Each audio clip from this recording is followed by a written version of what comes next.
Welcome back. I'm Professor Hlonipha Mokoena at the Wits Institute for Social and Economic Research, and this is week 2 of our African history course. If you remember from the last lessons, I introduced you to 3 sources on African history. The first source is the Bible. The second source is Herodotus, the founding father of history. And the third is the Arabic texts on Africa. You may be surprised to discover that these texts are actually related in one way or another.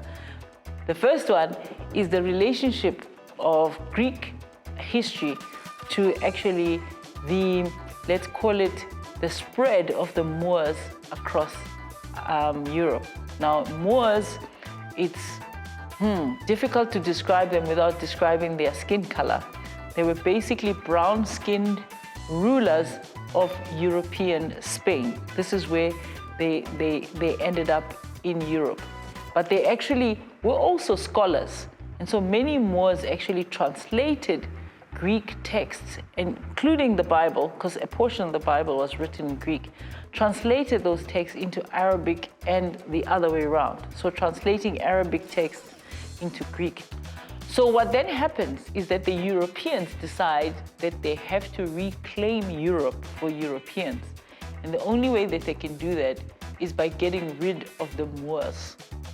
Now, in this warring Europe, money was in short supply.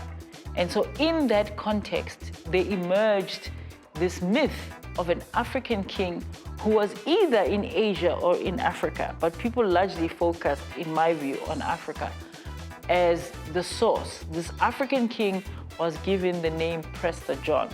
And again, you don't have to know where the term comes from, but there was an assumption that Prester John was Christian. And now you can see how the assumption functioned to support the idea of the Crusades, which is if Prester John is an African king, he will ally with the Christians, he will not ally with the Moors. And not only that, the assumption was Prester John has access to gold. So Prester John would then take his gold and obviously give it to Christian Europe to fund the Crusades.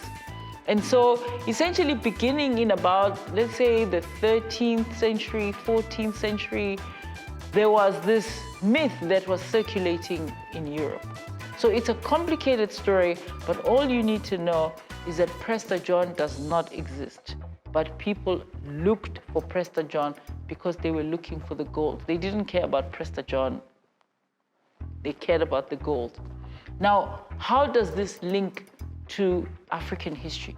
It links to African history because if you look at the maps of the African continent that were drawn at the time, Prester John used to be put slap bang in the middle of the African continent. He was together with the elephants and the lions and the snakes, the pythons and the fruit and the human being, but there used to be Prester John who would be placed on the map of the African continent. So then Prester John is not just about the gold, but it is how what is called cartography of the African continent emerged. So the African continent's map was originally itself mythological, exactly because all that people cared about was Prester John and where to place the elephants, because they'd obviously heard that there were elephants in Africa. So this is one of the most interesting things, that Prester John and the elephants were almost at the same par, because obviously people also valued ivory. And so some of you may know that the pianos had ivory, but also if you look at Renaissance artifacts, a lot of them were decorated with ivory. So in some ways, even though we're talking about gold, at the back of your mind, you should be thinking about many materials that came out of Africa, but the two that almost were on par with each other were ivory and gold.